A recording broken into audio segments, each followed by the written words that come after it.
네, 고성국 칼럼입니다. 정론일심이 좀 길어져서 고성국 칼럼 짧게 압축적으로 간단하게 하겠습니다. 내용도 사실 길게 할 얘기가 아닙니다. 더불어민주당의 안호영이라는 자가 위원장하고 있는 환경노동위원회 오늘 김문수 장관이 참석했습니다. 이 자리에서 더불어민주당 종북주사파 의원들이 일제히 김문수 장관을 공격했습니다. 사과를 요구했어요. 김문수 거부했습니다. 뭘 잘못했어야 사과를 하지.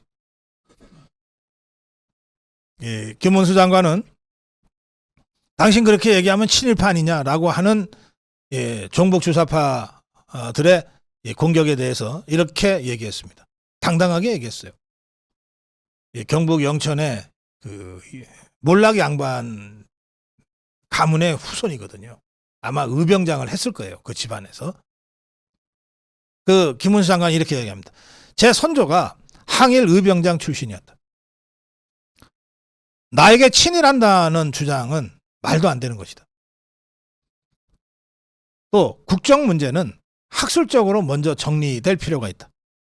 국회에서 이런 식으로 공방해봤자 정치 공방으로밖에 더 가겠느냐. 그러면서 끝까지 사과를 거부했어요. 그러자 종북주사파들이 안호영이라는 자 위원장한테 김문수 퇴장시켜달라고 요구를 했어요. 김문수 퇴장해버렸습니다. 김문수가 퇴장하자 한노위에 있던 국민의힘 의원들도 같이 퇴장했어요.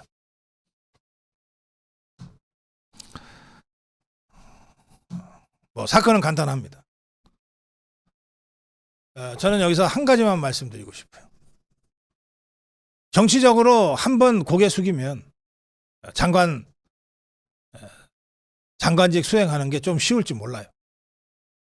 제가 생각을 잠깐 잘못했습니다라든지 다시 한번 생각해 보겠습니다라든지 완곡하게라도 한마디 했으면 오늘 퇴장 안 당하고 고용노동부 예산도 좀 안 깎이고 그렇게 해서 원만하게 정치력 있는 장관으로 그렇게 장관직 수행하게 됐을 수도 있어요. 그런데 김문수 그렇게 안 했습니다. 왜? 이것은 역사의 문제고 가치의 문제고 철학의 문제니까. 목에 칼이 들어와도 포기할 수 없는 게 내 가치고 내 철학이고 내 역사관 아닙니까?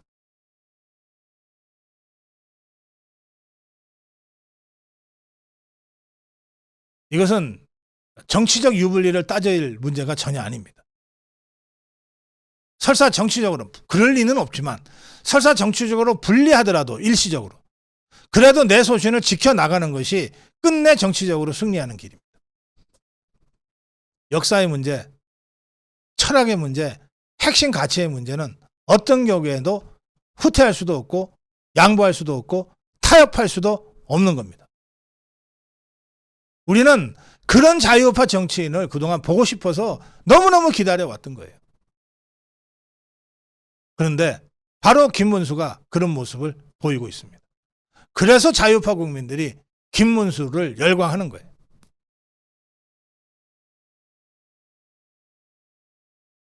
종북주사파들이 이 비겁한 자유우파를 공격하기 위한 수단으로 지금 역사전쟁을 벌이고 있어요. 곳곳에서. 물러서면 집니다. 역사전쟁에서 지고 나면 모든 정치적 대의 명분을 세울 수가 없어요. 정치적 대의 명분을 세우지 못하면 무슨 수로 선거에는 이길 수 있겠습니까? 역사전쟁에서 지면 대선에서도 질 수밖에 없어요. 역사전쟁에서 지면 대선만 지는 게 아니면 나라를 뺏기게 돼 있어요. 나라를 뺏기게 돼 있어요. 그래서 저는 오늘 역사 문제에 있어서 한치의 후퇴도 없는 김문수야말로 자유우파의 정치적 승리와 전진을 해낼 수 있는 정치 지도자 중에 한 사람이다. 이렇게 평가하는 겁니다. 고성국 칼럼이었습니다.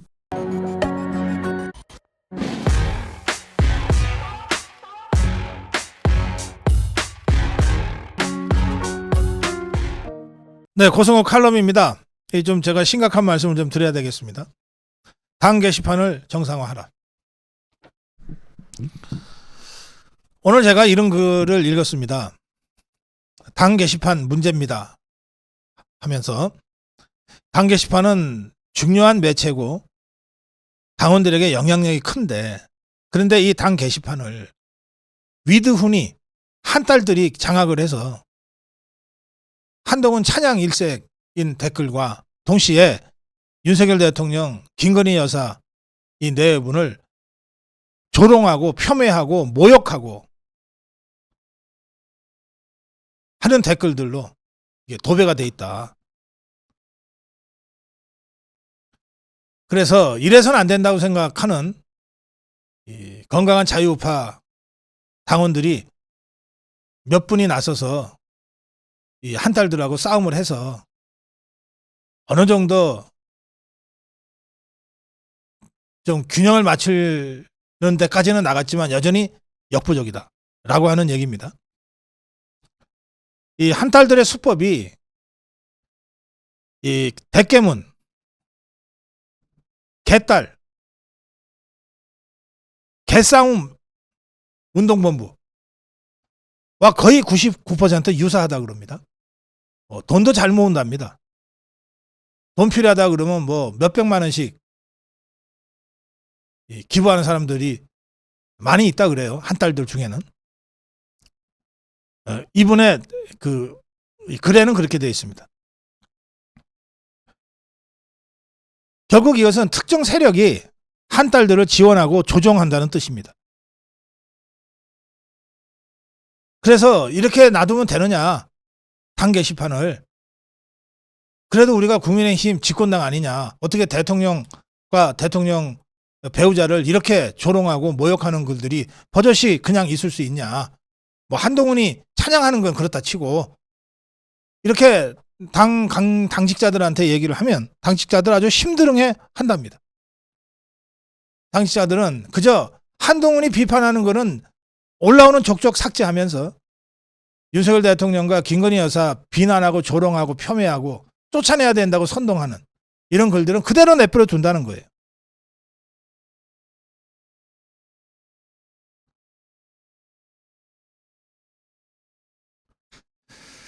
자, 이런 글을 보고 제가 진짜로 어느 정도 심각한가 잠깐 들어가 봤어요. 제 생각보다 훨씬 더 심각하더라고요. 오늘입니다. 오늘 국민의힘 당원 게시판에 있는 댓글입니다. 정권 재창출 틀린 듯요. 나락을 향해 가는 윤 정권과 분리해야 보수가 사는 길. 지금 윤석열 대통령 쫓아내자는 거예요. 집권당 국민의힘 게시판에, 당원 게시판에 이런 글들이 올라가 있어요. 또 그 밑에는 윤 정부 성공시킬 필요 없습니다. 정권 재창출 아닌 한동훈으로 정권 교체를 해야 합니다. 이건 완전히 한동훈이는 야당이라는 인식이 있는 거예요, 이미. 윤석열 대통령과 함께 갈 수 없다. 또 그 밑에는 이준석이가 대통령한테 했던 짓을 지금은 대통령이 한동훈 대표한테 하고 있다. 진짜 화난다. 야, 어떻게. 네, 이 글은 약과예요.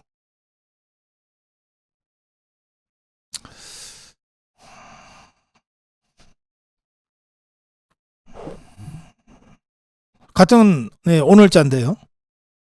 정치 현안 장에 보면 윤석열 쪼잔한 멍텅구리 대통령, 밥 가지고 장난치고 시정 잡혀도 그렇게 하지 않는다. 국힘 탈당해라.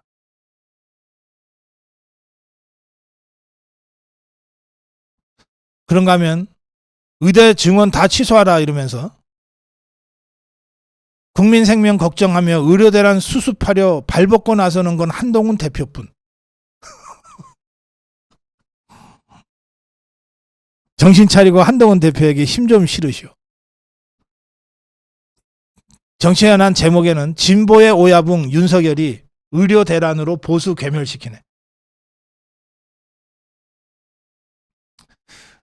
뭐 의사 나부랭이가 들어와서 이런 글을 올린 건지 아니면 한딸들이 교묘하게 이 의료 사태까지 한동훈 축혀 세우고 윤석열 대통령 깎아내리는데 써먹고 있는 건지까지는 제가 모르겠지만 어쨌든 참 착잡하죠. 또 여기에 이런 좋은 글이 하나 올라가 있어요. 국민의힘 1호당은 윤 대통령이 있기에 여당인 거죠. 욕심에 눈먼 자들, 의리도 없는 자들, 제발 인간다운 정치 좀 하세요. 이렇게 오늘 6시 52분자로 어떤 분이 글을 올렸어요. 그러니까 여기에 이제 댓글이 쭉 달리는데 이제 포기했어요. 윤통이 우리를 먼저 버렸습니다. 니나 지켜라. 지키지 맙시다. 니 혼자 잘 지켜라. 윤석열 탄핵하고 김건희 감옥 보내자. 뭘 지켜요? 민심 거스르고 마이웨이 하는 사람인데. 자, 이 정도인 줄 모르셨죠? 여러분, 국민의힘은 윤석열 대통령이 있기에 집권당입니다. 집권당은 여러분들한테 일일이 제가 설명을 안 드리겠지만 엄청난 여당 프리미엄을 갖고 있어요. 엄청난 여당 프리미엄을 국민의힘 당 그리고 국민의힘 국회의원 한동훈이 전부 대통령 덕분에 그 여당 프리미엄을 누리고 있는 거예요.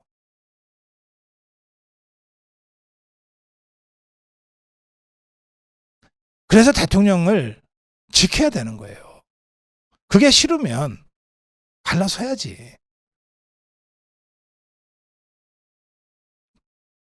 집권당, 여당으로서 대통령을 지키고 대통령을 성공시킨 것을 바탕으로 해서 그게 한동훈이 됐든 누가 됐든 정권 재창출로 가야 되는 겁니다.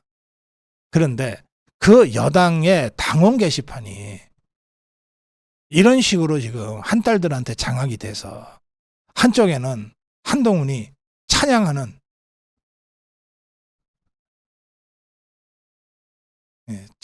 댓글들이 일색이고 또 한쪽에는 윤석열 대통령, 김건희 여사를 완전히 인간적으로 조롱하고 모욕 주고 폄훼하고 이게 여당 당원 게시판이라는 게 이게 믿어지십니까? 이거요. 당무 정반을 총괄하는 게 당 대표라면서요. 이게 당원 게시판은 당이 당원들과 소통하는 가장 중요한 커뮤니케이션 채널이잖아요.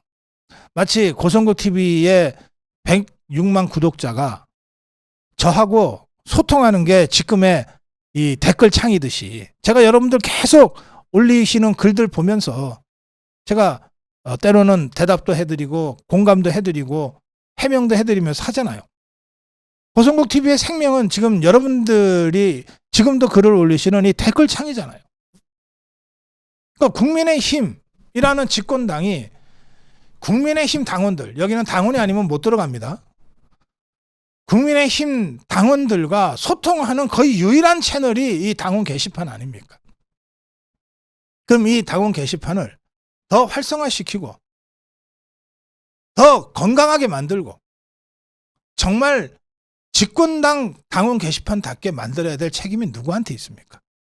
그 일개 저 당직자들한테 있습니까? 한동훈이한테 있는 거 아닙니까?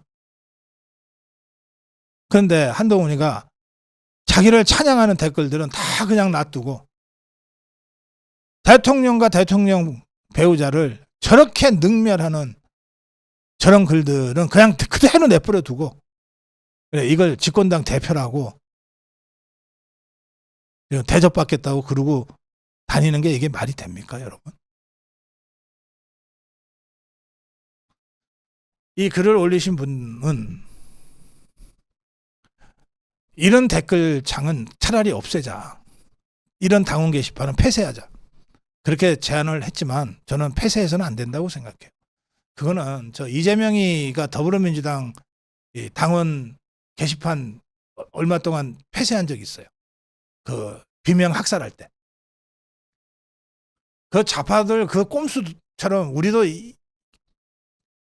게시판이 이렇다고 게시판을 폐쇄할 수는 없죠.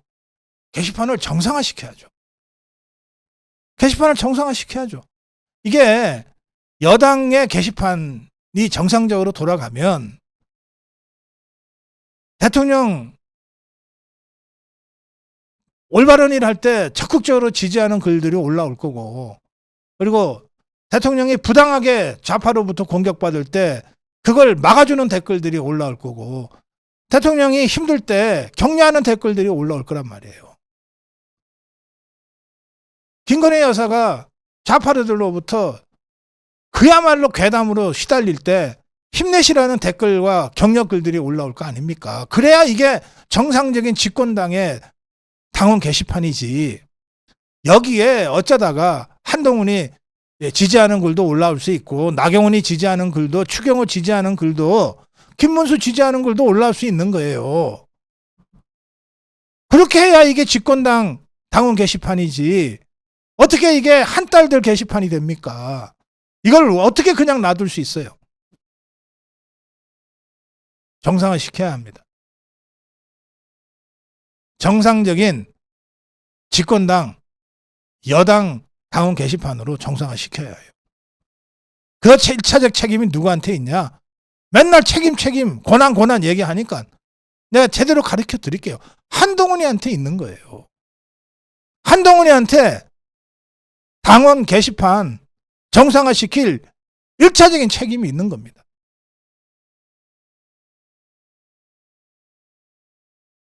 이 문제를 국민의힘 중앙당에게 여러분들 집중적으로 문제 제기해 주십시오. 우리 힘으로 고칩시다. 고성국 칼럼이었습니다.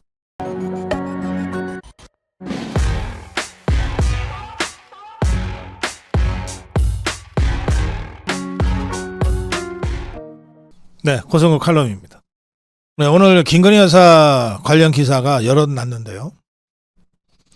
정말 극단적으로 상반되는 기사들입니다. 우선 파이낸셜 뉴스의 기사는 이렇습니다. 김건희 여사가 어제 밤인 것 같은데요. 사진을 보니까. 어제가 세계 자살 예방의 날이었다고 합니다. 우리나라가 OECD 나라 중에서도 자살률이 제일 높은 나라잖아요.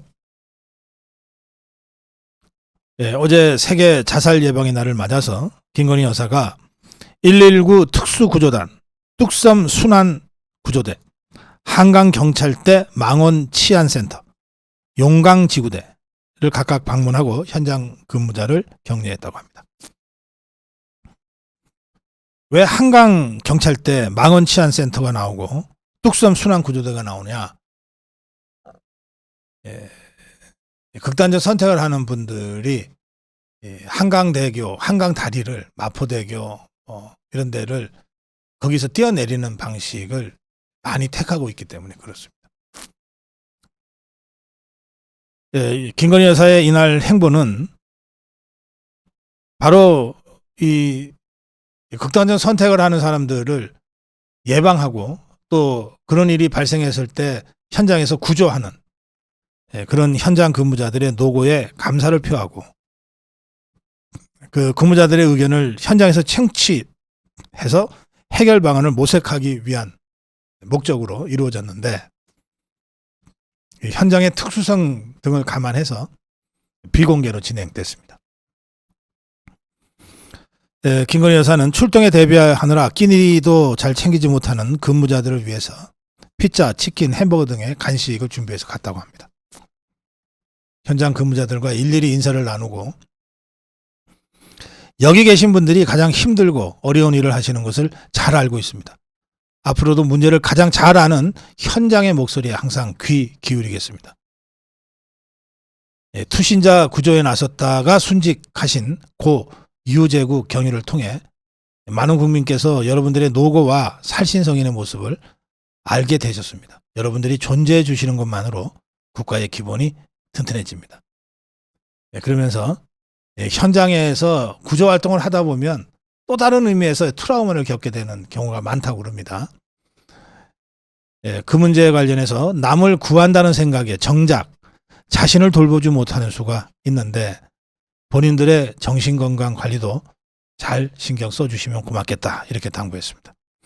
그러면서 CCTV 관제실이나 보트 계류장 또 감시 구조 관련 장비가 마련된 곳까지 살펴가면서 실제 어떻게 구조 활동이 이루어지는지 자세하게 설명도 듣고 질문도 했다고 합니다. 김건희 여사가 이제 그 과정에서 근무자들에게 오랜 경험이 많은 근무자들한테 어떻게 극단적 선택 시도를 줄일 수 있는가 이런 방안이 있으면 좀 말씀해 달라고 묻자 한 근무자가 난간을 좀 보강하는 것이 현실적으로 효과가 있습니다라고 대답했다 그래요.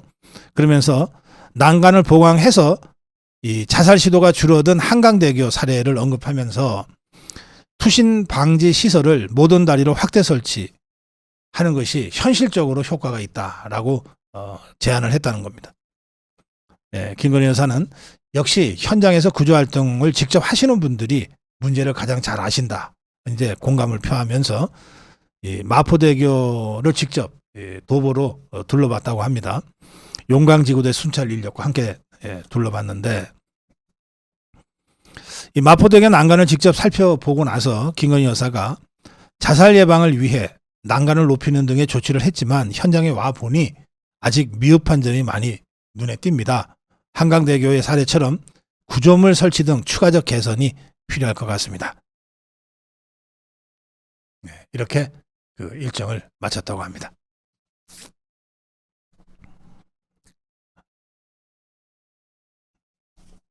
욕 나오시나요 혹시? 김건희 관련 기사인데 욕 안 하시나요?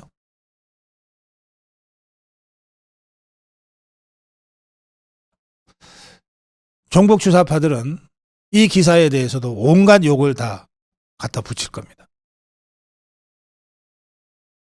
한딸들도 마찬가지일 겁니다. 조중동도 마찬가지일 겁니다.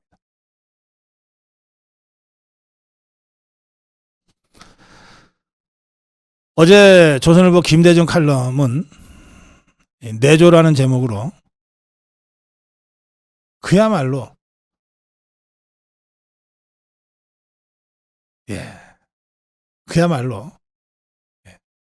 현란하게 김건희 여사를 마녀로 몰아가고 있습니다. 박근혜 전 대통령한테 남편이 있었다면 박근혜 전 대통령이 퇴진 공소에 휩싸였을 때 그 남편은 뭐라고 조언했을까? 이런 택도 없는 상상 질문을 던지면서 시작을 합니다. 그러면서 윤석열 대통령이 지금 이렇게 어렵다 저렇게 어렵다. 그러면서 맨 마지막에 윤석열 대통령이 처한 이런 곤궁한 상황을 그의 부인은 어떻게 보고 있을까? 현 시국에 대한 윤석열 대통령 부인의 생각이 궁금하고 절실하다. 이렇게 끝냈는데 참으로 노회한 압박 또 하나의 마녀사냥이라고 저는 느꼈습니다. 자,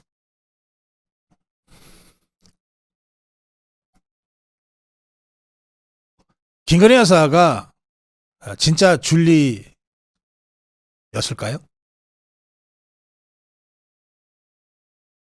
정복 주사파들은 지금도 김건희 여사가 줄리였다. 술집의 접대부였다. 하고 괴담을 퍼뜨리고 있습니다. 이 방송을 함께 하시는 우리 자유파 국민 여러분 중에 혹시 진짜 김건희라는 사람이 줄리라는 이름의 접대부였을지 몰라 라고 생각하신 적 한 번도 없을까요?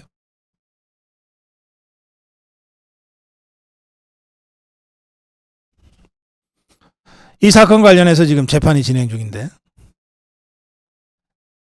5차 공판, 6차 공판에 나온 증인들은 전부 뭐라고 한마디로 얘기하냐면 줄리라는 이름 자체를 들어본 적이 없다. 그 증언합니다. 100% 괴담이었다는 겁니다. 그런데도 저 종북 주사파들 오늘 법사위에서 김건희 특검법 강행했습니다. 내일 본회의에 상정해서 처리하겠다고 협박하고 있습니다.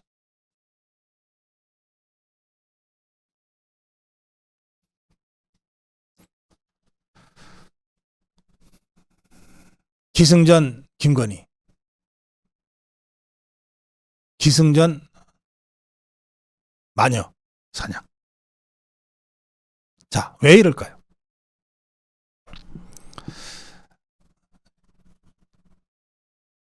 중세시대의 마녀 사냥, 그 참혹한 이 정황은 그 시대를 직접 살아보지 않은 사람은 문서로 봐도 잘 모를지 모르죠. 그런데 문서로 보더라도 정말 소름 끼칩니다. 마녀라고 지목된 대부분 여성들이죠. 여성들에 대한 정말 이루 형언할 수 없는 잔인한 고문들이 행해졌기 때문에 일단 마녀로 지목되면 그 고문이 무서워서 그냥 제가 마녀 맞습니다 하고 빨리 화형당해 죽었다고 하죠. 뭐 화형 또는 마녀인지 아닌지를 검사하는 여러 가지 기기 정말 방법들이 동원이 됐는데 대표적으로 이런 방법이 있었습니다. 마녀라고 지목된 여성을 꽁꽁 묶어가지고 물에 빠뜨립니다. 그래서 뭐 10분이나 지나서 끄집어내요. 그럼 대부분 이미 죽어 있죠. 그러면 그걸로 끝납니다. 뭐 사람이 죽었는데 뭐 재판을 더 할 필요가 없잖아요.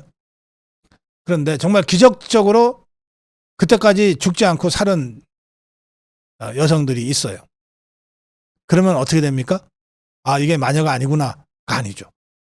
이게 진짜 마녀니까 안 죽었다. 물에 10분이나 있었는데도 어떻게 안 죽냐. 이게 마녀가 확실하다. 죽여라. 이제 화형 불에 태워 죽입니다. 마녀로 지목되면 결국은 죽게 돼 있는 거예요. 그게 마녀 사냥입니다.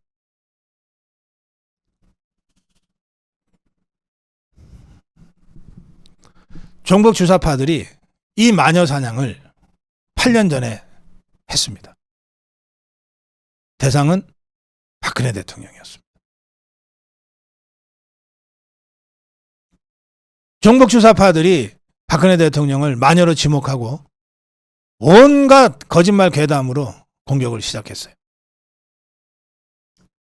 국민들 일부가 좌파들의 선동에 넘어갔습니다. 촛불이 나오고 동조자들이 나타났어요. 그리고 슬그머니 보수 언론이라는 조중동이 마녀 사냥꾼들이 돼서 나타납니다. 사실은 조선일보는 가장 먼저 박근혜를 마녀로 만든 언론이었죠. 그렇게 해서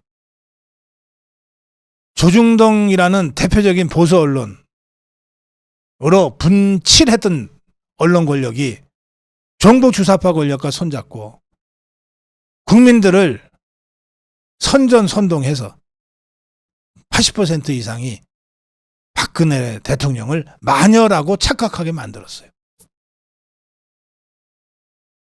그렇게 해서 여론재판 통해서 먼저 유죄 때려놓고 대통령에서 끌어내려가지고 감옥에 쳐놓고 4년 9개월 동안이나 가둬놨습니다. 종북 주사파, 이거 마녀 사장 이거 하면 먹히는구나. 종북 주사파들이 두 번째 마녀로 선택한 사람이 김건희 여사입니다. 3년 전 대통령 선거가 시작됐을 때 저 종북 주사파들이 윤석열 후보 거의 공격 안 했습니다. 뭐 공격할 게 있어야 공격을 하지. 공격할 것도 별로 없었지만 공격해도 마녀 사냥의 효과를 볼 수 없다. 그래서 저 종북 주사파들이 마녀로 지목한 사람이 바로 김건희 여사였어요. 온갖 거짓이 괴담이 동원됐습니다. 박근혜 때처럼. 대표적으로 동원됐던 괴담이 줄리 괴담입니다. 저 종북 주사파들이 또 조중동까지 가세해서 김건희 여사를 줄리로 덮어 씌우는 그 괴담의 정치를 1년 가까이 하지 않았습니까?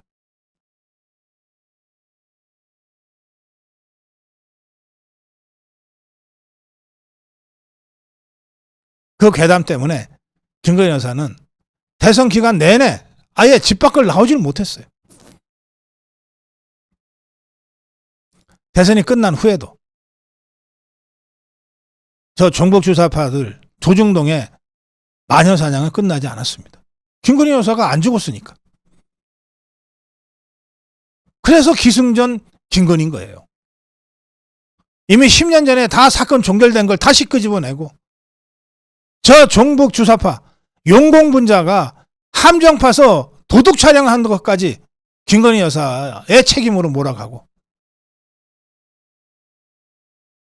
이렇게 종북 주사파는 말할 것도 없고 조중동까지 나서서 끊임없이 사법 책임은 없어도 도의적 책임은 있다, 정치적 책임은 있다, 사과하라.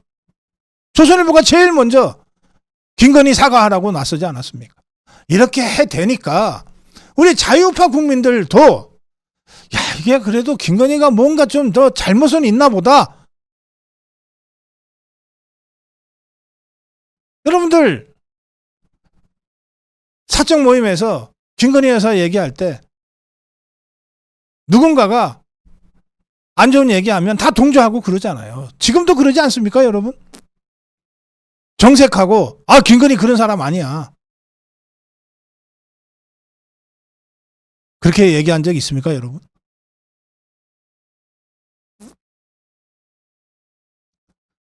우리도 모르게 8년 전에 박근혜를 마녀로 버리고 돌을 같이 던졌듯이 지금 우리가 김건희 여사에 대해서도 먼저 돌을 던지지 않을 뿐이지 좌파들이 돌 던지고 조중동이 돌 던질 때 그거 그냥 방관하고 그중에 소금은이 큰 돌은 차마 못 던지고 작은 돌멩이 던진 건 아니냐 말이에요, 여러분. 지켜내야 되는데 자, 저 종북 주사파 조중동이 왜 이렇게 김건희 여사를 마녀로 지목하고 마녀 사냥을 할까요? 왜 그럴까요? 그럼 아닌 말로 윤석열 대통령이 김건희 여사하고 딱 이혼이라도 하면 이제 더 이상 윤석열 대통령에 대해서 공격 안 할까요? 윤석열 대통령이 김건희 여사랑 딱 이혼하고 난 이제 김건희라는 사람하고는 관계없어 라고 선언하면 해병대 특검법 추진 안 할까요?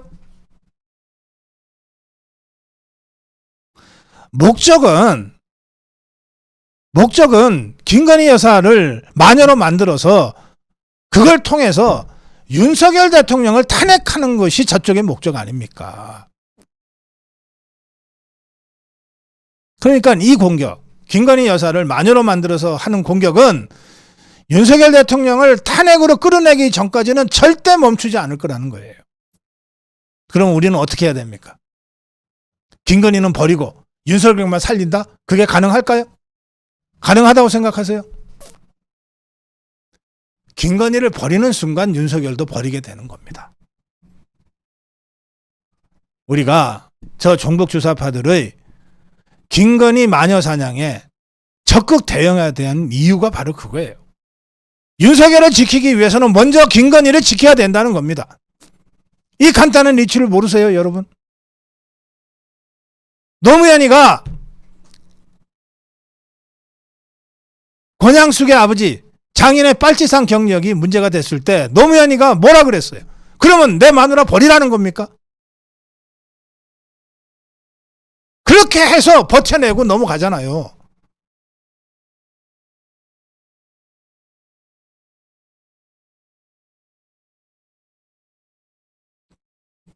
윤석열 대통령한테 대통령 잘 하려면 부인인 김건희를 버리세요. 이혼하세요라고 누군가 주장을 한다 칩시다. 저는 윤석열 대통령의 선택은 자명하다고 생각합니다. 차라리 대통령을 그만두겠다. 그러니 우리 자유파가 진정으로 윤석열 대통령을 지켜내고 윤석열 정부를 성공시켜서 그것에 기반해서 정권 재창출을 도모할 양이면 가장 먼저 쳐야 될 전선이 어디? 김건희 여사를 지키는 전선을 먼저 쳐야 되는 겁니다. 김건희 여사를 지켜내지 않으면 윤석열 대통령을 지켜낼 수가 없어요. 왜 이 점을 그렇게 모르십니까, 여러분? 지금부터 여러분, 어떤 자리에서든 공사석 가리지 않고 어떤 자리에서든 종북 주사파가 됐건 조중동 똘마니들이 됐건 한동훈 똘마니들이 됐건 대통령을 욕할 때 당당히 나서서 아니라고 하듯이 김건희 여사를 비난하고 욕할 때도 당당하게 아니다라고 말씀하실 수 있는 그런 자유우파가 됩시다.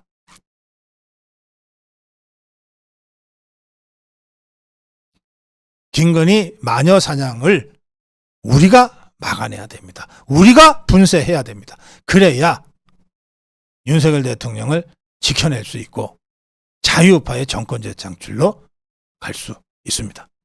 고성국 칼럼이었습니다.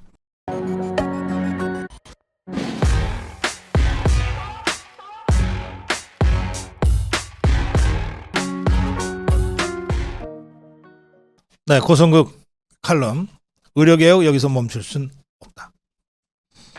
여야정 협의체 추석 전에 출범시키겠다고 지금 한동훈이가 무슨 정치 생명 걸듯이 설치고 다니는데 잘 안 될 겁니다.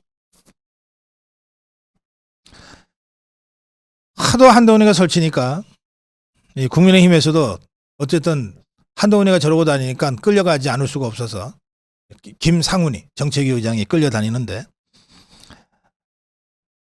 대한의사협회와 같은 이 의료계 주요 단체는 이 협상 테이블에 나올 생각이 전혀 없는데 그래도 한 두어 군데 단체가 여야 의정협의체에 참석하겠다고 한다. 그거 밝혔어요. 그 두 개 단체가 어디냐 했더니 전국의과대학 교수협의회, 전의교협, 그 다음에 의과대학 의학전문대학원 협회, KAMC라고 하는데 이 의료계 단체는 하도 많아가지고 사실 어디가 제대로 된 단체인지 저도 잘 모르겠어요. 근데 어쨌든 이 두 개 단체가 여야 의정협의회에 나올 수 있다고 했대는데 그런데 이 전의교협은 현재까지 참여 여부에 대해 논의하거나 결정한 바 없다. 언론이 취재 들어가니까 바로 한 발 빼버렸어요. 또 KAMC는 아직 입장도 내놓지 않은 상태입니다. 그러면 국민의힘 혼자 지금 우왕좌왕 하고 있는 중입니다. 이런 상태에서 당정협의회가 열렸어요. 한동훈이가 당을 대표해서 갔고 한덕수 총리가 총리로서 당정협의회에 나왔어요. 사실은 이 자리에서 비공개 회의지만 회의 참석자들이 전하는 바에 따르면 사실은 이 자리에서 한덕수와 한동훈이 정면 충돌을 했습니다. 정면 충돌을 했어요. 너무나 당연한 얘기 아닙니까? 정부가 지금 10개월 동안 고생하면서 2025학년도 1,500명 증원 가지고 여기까지 왔어요. 근데 이걸 한동훈이가 원점 재검토라고 하는 의료계의 입장을 받아들일 수도 있다는 식으로 들고 나오는 바람에 그동안 10개월 동안 완전히 이 정부의 의료개혁 노력을 부정하고 물거품으로 만들어버리는 반응을 대놓고 하고 있잖아요. 이걸 한덕수 총리가 그걸 어떻게 용인을 합니까? 이 당정협의회에서 한동훈이는 의료계에 의제 제한 없이 여야 의정협의체에 참여하라고 해야 한다. 협상 테이블에 함께 앉게 하는 게 옳다 그랬어요. 그러자 한덕수가 2025년 의대 정원에 대해서는 의제로 열어놓겠다는 것도 절대 안 된다. 그거는 의제 자체가 돼서는 안 된다. 아주 단호하게 한동훈이한테 안 된다고 얘기를 했어요. 그러니까 쉽게 말해서 총리가 한동훈이 박살내버린 겁니다. 그러자 한동훈이가 한덕수한테 이렇게 얘기합니다. 2025년 의대 정원 조정하는 게 어렵다는 것은 누구나 다 잘 알고 있고 저도 그러자고 주장하는 것은 아니다. 어려운 건 알지만 그럼 지금 상황은 어쩌냐? 의료 체계를 책임질 수 있냐? 이게 무슨 소리? 자, 그러면 한동훈 이자가 이렇게 얘기를 했다면 지금 무슨 얘기가 됩니까? 그러자고 주장하는 것은 아니라면서 2025학년도 의대 정원 백지화하자는 주장을 한 건 아니라면서. 근데 의료계에게는 그 얘기도 할 수 있다고 지금 하고 있거든. 완전히 한 입으로 두말하고 있는 것을 스스로 자백한 거 아니에요. 한덕수 앞에서는 아니 나 그렇게 하자는 게 아니야. 의료계에서는 야 그 얘기도 할 수 있어. 지금 한 입으로 두말하고 다니지 않습니까? 이러니까 파탄이 날 수밖에 없단 말이에요. 의료계가 한동훈이 말 못 믿겠다고 하는 게 다 이런 이유 때문이에요. 결정권은 정부가 갖고 있는데 한동훈이가 지가 뭔데 2025년 의대 정원 백지화까지도 얘기할 수 있다고 떠들고 다니냐고. 백날 얘기해봤자 안 될 게 뻔한데 그 의료계가 바보냐고. 협상이라고 하는 것은 당장 달콤한 얘기를 해주는 것이 아니고 안 되는 건 안 되는 거고 어디서부터는 할 수 있다라고 정직하게 얘기하는 것이 협상이에요. 뻥치는 게 아니란 말이에요. 브러핑이 협상이 아니에요.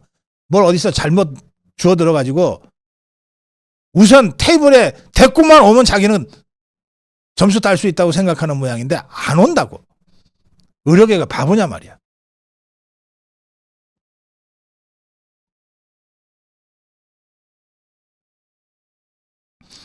이렇게 해서 한덕수한테 완전히 박살이 나니까 한덕수한테 뭐라고 그랬냐? 그럼 책임질 수 있냐?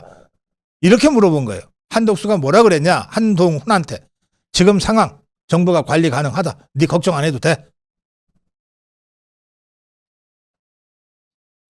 보통은 당정협의를 하면 당에서 소리가 높아요. 정부는 알겠습니다. 반영하겠습니다. 이래야 되는 거거든. 이거 뭐예요 지금. 택도 아닌 소리 했다가 한덕수한테 완전히 박살이 나버린 거 아니에요. 박살이 나니까 아 이거 책임질 수 있어요? 한덕수가 한동훈한테 걱정하지 마. 우리가 다 관리할 수 있어. 네 그런 거 걱정 안 해도 돼. 이게 비공개 당정회의 모습이었다고 저는 듣고 있습니다.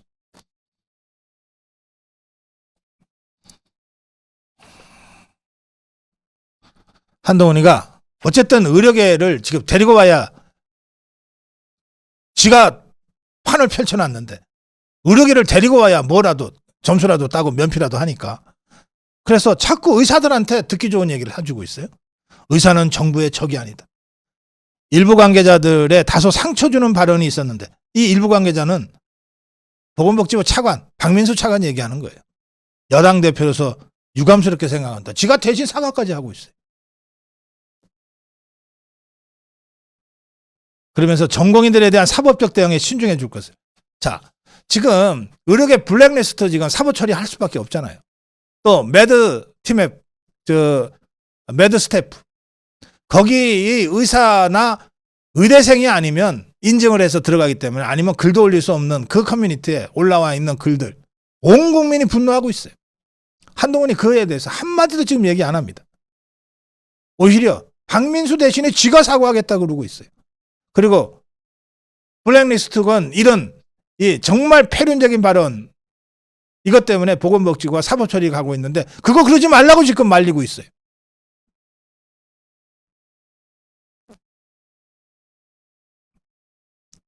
그야말로 지금 지가 스스로 벼랑 끝에 서버려가지고 아니 누가 여야 의정 협의체 제안을 하래요? 지가 스스로 판을 벌린 거예요. 마치 제3자 특검 그것도 지가 스스로 판을 벌려서 스스로 지금 어렵게 만들어버린 거 아니에요. 여야 의정 협의체도 똑같이 스스로 판을 만들어서 지가 스스로 벼랑 끝에 몰리게 만들어놨어. 그래놓고 여기서 빠져나가려고 그냥 좌충우돌 우왕좌왕.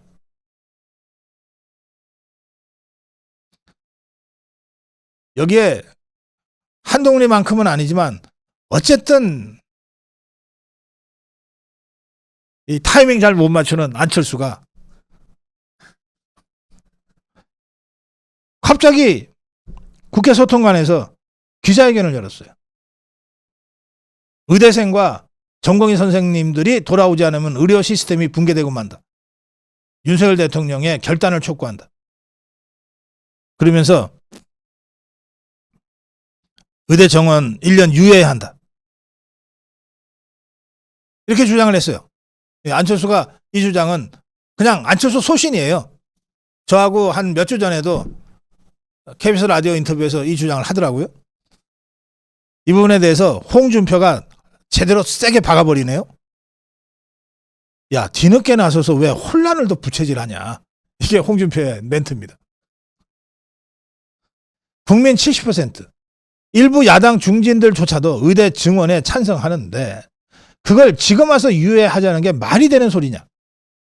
홍준표의 얘기입니다. 의료대란 초기에 나서서 적극적으로 좀 중재해 주기를 기대했는데 뒤늦게 나서서 왜 혼란만 부채질하고 있냐. 안철수. 안철수보다 더 혼란을 부추기는 게 지금 누굽니까? 한동훈. 예, 대통령실은 장상윤 사회수석, 의료 파트를 담당하는 수석입니다. 직접 나서서 이렇게 주장하고 있습니다. 의료계가 요구하는 윤석열 대통령 사과, 그 다음에 장차관 책임 문책, 오히려 개혁 동력을 떨어뜨릴 수 있다. 또 2025학년도 의과대학 증원 백지화 현실적으로 불가능하다. 의료개혁은 필수 의료 패키지부터 해서 1년 8개월 이상 준비해온 사안이다.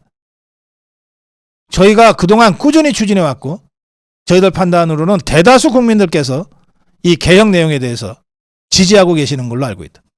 여기서 뒤로 돌아가면 개혁은 물거품이 되는 것이다. 2025학년도 의대정원 백지화도 불가능하다. 입시 단계에 넘어온 이 사안을 다시 되돌리거나 조정하자는 것은 수험생들이나 학부모들 입장에서는 절대 받아들일 수가 없는 안이다. 과거 전례를 볼 때 의료공백 장기화될 수 있다는 것도 우리 각오하고 있다. 그래서 플랜 B, 플랜 C 다 준비해두고 있다. 2,000명 증원, 내년도에 1,500명 증원으로 대학 자율성을 부여해서 결정이 됐지만 애초에 우리가 제시했던 2,000명 증원, 이것은 아주 필요한 최소한의 적어도 이 정도는 돼야 한다는 그 선이었다. 만약에 2,000명이 오답, 잘못된 답이라고 한다면 의료계에서 생각하는 대안을 내라. 대안을 내라. 그러면 토론하자. 이게 지금 한동훈이도 그렇고 안철수도 그렇고 의료계가 붕괴돼서 국민 생명이 위험한 것보다는 입시생들 조금 한 1년 혼란스러운 것이 더 리스크가 덜하지 않냐. 지금 이런 주장들을 무책임하게 하고 있어요. 이 부분 관련해서 입시 전문가들 얘기는 이렇습니다. 이미 시작된 입시 흔들기, 입시 대란보다 공부가 더 중요하냐, 이런 의료계 발언, 지 자식이면 그런 말 하겠냐.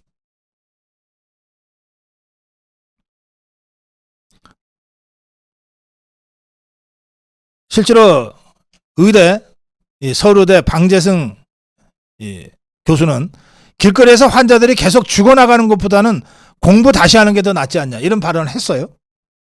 그런데 또 이런 얘기도 있어요. 아무리 공부가 중요하다 하지만 사람 생명보다 중요하지 않지 않냐, 이런 얘기 했는데 좋아요. 자, 그럼 내가 똑같은 어법으로 방재성한테 얘기합니다. 아무리 의사들 밥그릇이 중요하다고 해도 사람 생명보다는 중요하지 않지 않느냐. 아무리 의사 밥그릇, 의사 카르텔이 중요하다고 해도 현장을 떠나고 환자를 버리는 자들이 어디 있냐. 카르텔 지키는 것도 환자 곁으로 돌아와서 치료하면서 지켜라. 이렇게 얘기하는 것이 맞는 것 아닙니까? 어디 지긋들 문제를 수험생들하고 비교하면서 환자 생명 지키는 게 애들 공부 한 번 더 시키는 것보다 더 중요하지 않냐는 얘기를 하냐 말이에요. 상상할 수 없는 일이다. 이 입시 전문가들 하나같이 얘기합니다. 물론 입시 전문가들도 자기네 이해관계 때문에 이런 얘기 하는지 측면도 없지 않아 있겠습니다만, 이게 대충 보면 이번에 지금 수시 원수 접수 지금까지 32,500명이 의대에만 수시 접수를 했어요. 근데 이게 직접적인 피해자가 되겠죠, 앞으로. 만약에 정원을 백지화하면. 그럼 이것으로 인한 이 파급 효과가 쫙 갑니다. 전 수험생들과 학부모들한테. 비교할 걸 비교해야지.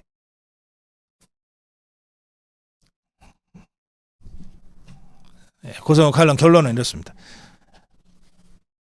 무슨 대통령 사과, 장차관 문책, 2025학년도 의대입 휴정은 원점, 무효화. 여기서 이런 식으로 머뭇거리면 의료개혁 끝납니다. 안 하니만 못하게 됩니다. 저는 지금 의료개혁이 절대다수 국민의 압도적 지지를 받고 구분응선까지 왔다고 생각해요. 그리고 이 과정에서 저 의료계와 일부 의사 것들의 그야말로 패륜적인 모습, 우리 국민들이 다 알게 됐어요. 그래서 이 의료사태의 배경에 저 의사 카르텔이라고 하는 것들이 있구나. 그래서 역대 정권 어느 누구도, 어느 대통령도 그 의사 카르텔과 싸움하는 게 겁이 나서 많이 다 알면서도 의료개혁을 포기하고 외면하고 여기까지 왔구나. 그것도 이제 알게 됐어요. 이게 의사 카르텔이 의사 카르텔만 있는 게 아니에요. 저것들이 우리나라 상위 0.1%, 0.11% 아닙니까? 그러면 그 카르텔이 권력의 카르텔, 언론의 카르텔, 재계의 카르텔과 이중 삼중으로 엮여 있는 카르텔이에요. 그 카르텔의 저항이 지금의 이 의료 사태의 본질입니다. 그런데 여기서 누가 판을 차리라고 한 것도 아닌데 갑자기 지가 판을 차려갖고 여야 의정 협의회를 추석 전에 하니 많이 그래갖고 지 스스로 벼랑 끝에 몰려버린 한동훈이 같은 기회주의자가 내년도 입시 원점 재검토니 장차관 문책이니 이런 황당한 소리들을 해가면서 이 의료개혁을 완전히 좌초시키려고 하고 있는 겁니다. 여기서 중단하면 그냥 돌아갔던 원점으로 돌아가는 게 아니라 훨씬 그 전으로 후퇴할 수밖에 없어요. 개혁이란 게 원래 그렇습니다. 끝까지 밀어붙여서 성공을 시켜야지 중간에 그만두면 현상 유지도 하기 어려운 게 개혁이에요. 의료개혁 절대 여기서 멈출 수는 없다. 이제 끝이 보인다. 고성국 칼럼이었습니다.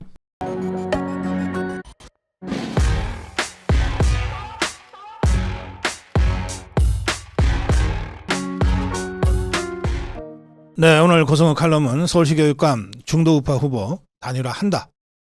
이렇게 알려드립니다. 네, 오늘 안양옥 후보 서울시 교육감 후보로 선언을 한 안양옥 후보. 지난번에 저희 방송에 나와서 여러분께 인사드렸습니다. 그다음에 조전혁 후보. 마찬가지로 인사드렸죠. 홍후조 후보는 아직 저희들이 인사드릴 방송 일정을 지금 잡고 있는 중에 후보 토론회가 먼저 결정이 되는 바람에 여러분께 인사드리지 못하고 이제 내일 나오게 됩니다.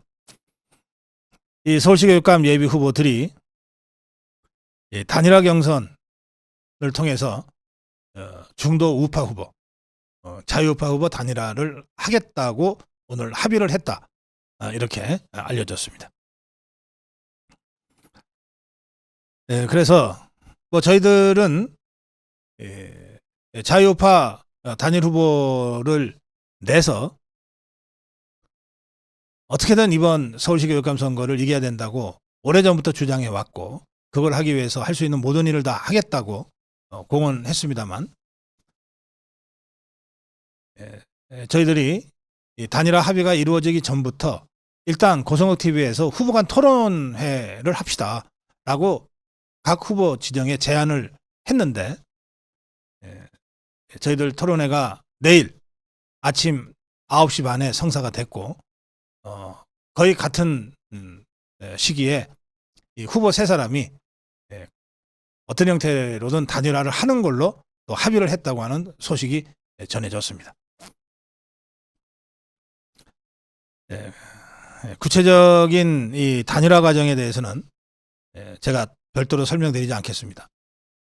세 사람이 한꺼번에 단일화를 할지, 아니면 조전혁, 홍우조 후보 간 여론조사 단일화, 또 조전혁, 안양욱 후보 간 정치적 담판에 의한 단일화, 뭐 이런 단계적 단일화를 할지, 이 부분에 대해서는 단일화를 지금 추진하는 기구 차원에서 심층적으로 후보들과 논의를 하고 있으니까 그 결과가 나오는 대로 다시 알려드리겠습니다만, 어쨌든 단일화를 한다는 큰 대원칙에는 세 명의 후보가 합의했다는 소식이 전해졌고, 또 그 흐름 속에서 내일 저희 고성욱 TV가 세 명의 후보를 모시고 후보 토론회를 하기로 했습니다. 여러분들 내일 토론회 많이 참여하셔서 후보들 면면을 잘 살펴봐 주시고, 그리고 정치적 담판이 됐건 뭐 여론조사가 됐건 단일화에 힘을 보태주시면 좋겠고요. 그리고 단일화하면 무조건 그 순간 교육감이 되냐? 그거 아닙니다. 단일 후보를 내고 선거에 이겨야 교육감이 되는 겁니다. 선거에 이기려면 어떻게 해야 됩니까? 네, 역시 여러분들의 힘이에요. 유권자 혁명, 서울 시민 여러분의 유권자 혁명으로 자유우파 교육감 선거를 승리해야 되겠죠. 거기까지 가는 10월 16일 서울시 교육감 보궐선거에서 승리하기 위한 출발점이 내일 저희들이 진행하는 서울시 교육감 후보 토론회가 됐으면 좋겠다. 그렇게 생각합니다. 안양욱 후보, 조전혁 후보, 그리고 홍후조 후보, 세 명의 서울시 교육감 후보와의 토론회. 세 명의 후보와 토론을 하다 보면 시간이 1시간에서 1시간 반 정도로 1시간 반 정도는 돼야 될 것 같습니다. 적어도 세 사람이 무슨 주장을 하는지는 여러분께 전해 드려야 되는 토론이 되지 않겠습니까? 또 그런가 하면 적어도 세 사람의 후보 간에 서로 간에 좀 질의도 있고 답변도 있고 그럴 필요가 있지 않겠습니까? 그래서 저희들 지금 세 명의 후보 캠프하고 이 토론회 진행 방식과 관련해서 실무적으로 지금 조율하고 있는데, 결정된 것은 내일 아침 9시 반에 고성국 TV에서 세 명의 후보가 함께 토론회를 한다. 그리고 시간은 1시간 반, 11시까지 한다. 그것이 결정됐기 때문에 제가 여러분께 알려드립니다. 여러분들의 참여로 진짜 제대로 된 자유우파 후보 토론회가 될 수 있도록 여러분들 힘을 모아주시기 바랍니다. 고성국 칼럼이었습니다. 고성국TV는 자유우파의 유일 정론 방송입니다. 고성국TV는 윤석열 정권을 지켜내고 2024년 총선을 승리로 이끄는데 모든 힘을 다 쏟아부을 것입니다. 고성국TV가 어떠한 외압에도 흔들리지 않고 오로지 자유우파의 정론방송으로 나아갈 수 있도록 후원해 주십시오. 지금 바로 010-9045-3010으로 전화 주십시오. 정론 방송으로 보답하겠습니다. 감사합니다. 고성국 TV 화이팅!